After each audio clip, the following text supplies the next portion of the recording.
Assalamualaikum everyone, I'm Dr. Saika Rafiq and recently I just made my Instagram handle public and I posted a reel regarding me and my husband, how we had a Shia Sunni marriage, and a lot of you were so curious to ask me कि ये कैसे हुआ, हमारी भी help कीजिए, हम भी same circumstances में फंसे हुए हैं।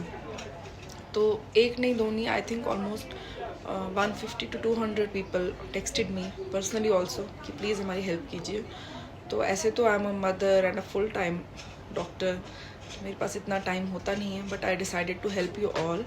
सबसे पहली चीज़ मैं आपको यही बोलूँगी कि मेरी जो फैमिली है वो बाकियों से बहुत अलग है।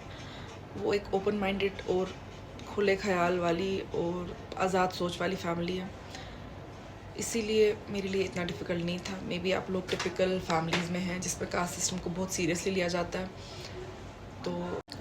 तो सबसे पहला पॉइंट तो मैं यही बोलूँगी कि जो मेरी फैमिली है वो बाकियों से अलग है, तो उसने उस चीज़ की वजह से मुझे इतना इशू मे बी नहीं हुआ जितना आप सबको फेस करना पड़े। तो आप रिस्क बेनिफिट रेशियो देखिए, मतलब ऐसा नहीं है कि मेरे केस में ये पॉसिबल हुआ तो हर एक के लिए पॉसिबल हो। और दूसरी चीज़ मैं ये बोलूँगी कि जो मेरे पार्टनर हैं वो मेरे बहुत टाइम से फ्रेंड रह चुके थे और हमारा सिर्फ एक फ्रेंडशिप का रिश्ता था, इसीलिए मैं उनको बहुत अच्छे से थ्रू आउट जानती थी कि वो कैसे इंसान है। वो बहुत नेक, बहुत ईमानदार और ट्रस्टवर्दी इंसान है। तो हर इंसान के लिए स्टैंड लिया भी नहीं जाता, जो इंसान वर्दी होता है। तो मैं एटलीस्ट 7-8 सालों की फ्रेंडशिप में उनको इतना तो जान गई थी कि even if he is just a friend, he has no other ulterior motives, he is a kind person who is worthy of taking a stand। तो सेकेंड पॉइंट मैं यही बोलूँगी कि आपको अपने पार्टनर को other than a relationship mindset भी जानना चाहिए। उसके बाद बात करते हैं इसकी कि कैसे हुआ पॉसिबल, दोनों मुफ्तीज़ कैसे प्रेजेंट थे। तो ये भी आप दोनों की कंपैटिबिलिटी पे ही डिपेंड करता है। जैसे हम दोनों एक दूसरे को डोमिनेट नहीं करते हैं एटलीस्ट इन चीज़ों में। और मेरे हस्बैंड जो हैं उन्होंने मेरे साथ आने से पहले ही इस्लामिक हिस्ट्री बहुत अच्छे से जान ली थी, तो उनको पता था कि कुछ चीज़ें जो शियाज़ में बायस हैं, कुछ चीज़ें जो सुन्नीज़ में बायस हैं, क्या चीज़ें असली में सही हैं। तो उनका माइंड इतना ओपन था कि वो दूसरे के कल्चर को भी उसमें भी अडाप्ट कर सकें, और उनका माइंड इतना ओपन था कि वो दूसरे के फ़िरके को समझ सके, जो कि मैक्सिमम लोग नहीं होते हैं। आई थिंक मैक्सिमम लोग जो होते हैं वो अपने ही कल्चर में जिसमें वो ग्रो हुए होते हैं उससे बाहर नहीं जाना चाहते, और उनको लगता है कि जो वो कर रहे हैं, जो वो जिस चीज़ पे हैं, what they are preaching, what they are thinking, only that is true. तो आपका पार्टनर और आप दोनों इतने फ्लेक्सिबल और अडाप्ट करने वाले होने चाहिए कि आपको मसला ना हो, अदरवाइज़ मसला हो सकता है। तो इसीलिए जो मेरे हस्बैंड हैं, जिसे खिलाफत का इशू आता है, इमाम अली सलाम के दर्जे का इशू आता है, या फिर बहुत सी चीज़ें जैसे शियाज़ क्यों एक साथ नमाज़ पढ़ते हैं, हमारे रोज़े का टाइम पहले क्यों होता है, मतलब उनके रोज़े का टाइम पहले क्यों होता है हमसे, या हमारा बाद में क्यों होता है, हमारे नमाज़ पढ़ने का ढंग थोड़ा अलग अलग क्यों है, वज़ू का ढंग थोड़ा अलग अलग क्यों है, वो इस चीज़ में इतने कट्टर नहीं है। And same goes for me. तो हम जब इस चीज़ में खुद कट्टर नहीं हैं तो हमें उन वैल्यूज़ को आगे देने में या उन वैल्यूज़ में डिफरेंस ऑफ थॉट में इतनी प्रॉब्लम नहीं आई। लेकिन इस चीज़ से भी मैं सहमत हूँ कि मैक्सिमम लोगों को प्रॉब्लम आ सकती है, तो वो भी आप देखिए, क्योंकि जो मैरिज है ना, इसमें आपके गुड पार्ट भी एक्सेलरेट होता है और जो आपका बैड पार्ट है, आपके डिफरेंस ऑफ ओपिनियंस हैं, वो भी बहुत ज़्यादा एग्रीवेट हो सकते हैं। तो वो रिस्क बेनिफिट रेशियो मुझे लगता है हर इंसान के लिए डिफरेंट है। तो इसीलिए अगर आप एक शिया सुन्नी मैरिज करने वाले हैं तो आप ये भी देखिए कि आपके पार्टनर की थॉट प्रोसेस कैसी है, क्या वो डोमिनेटिंग तो नहीं है, उनको ये तो नहीं लगता कि मैं लड़का हूँ तो मेरी चीज़ें फॉलो होंगी।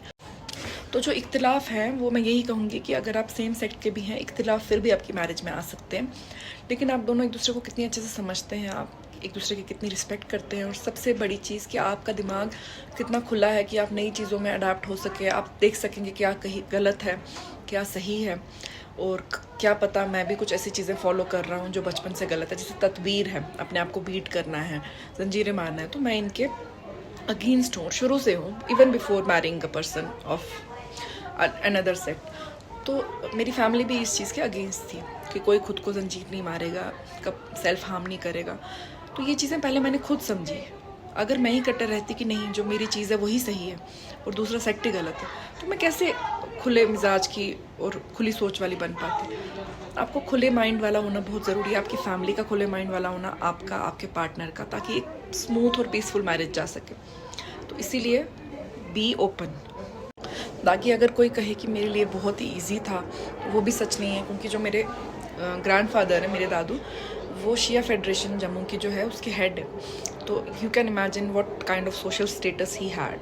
तो it was not easy for me to marry someone of another sect, especially being first person in my family. तो उसमें ये चीज़ भी बहुत रोल प्ले किया कि मैं खुद फाइनेंशियली इंडिपेंडेंट थी, मेरा एक स्टेटस था, मैंने कुछ कमाया था लाइफ में, I am a doctor, and same goes for my husband, he was a topper, he is PG entrance also, तो ही हैड अ रेपुटेशन।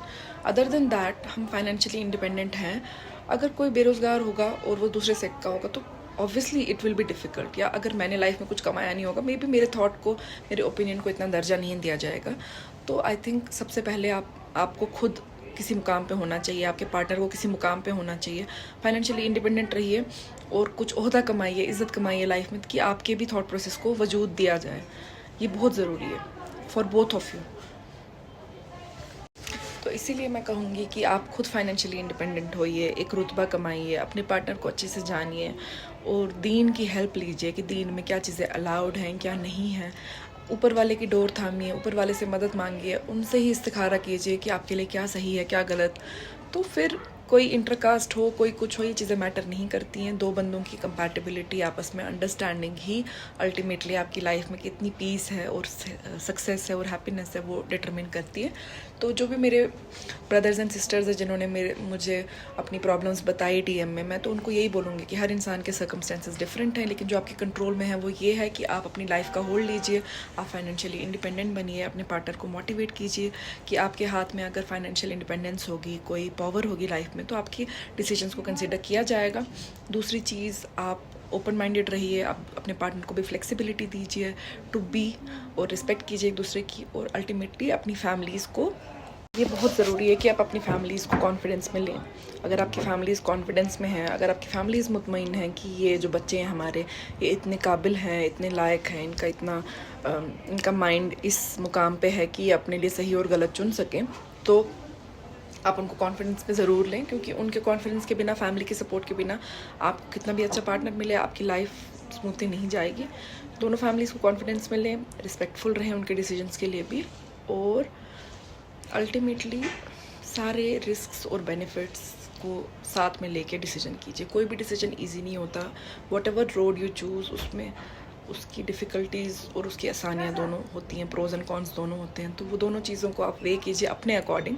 ज़रूरी नहीं है जो मेरे लिए सही हो आपके लिए भी सही होगा, आप अपने अकॉर्डिंग वो कीजिए। और आई होप आप सबकी लाइफ ईजी जाए, पीसफुल जाए, स्मूथ जाए, full of love and happiness जाए। तो this is me signing off. अल्लाह हाफिज़। Hope this helped you.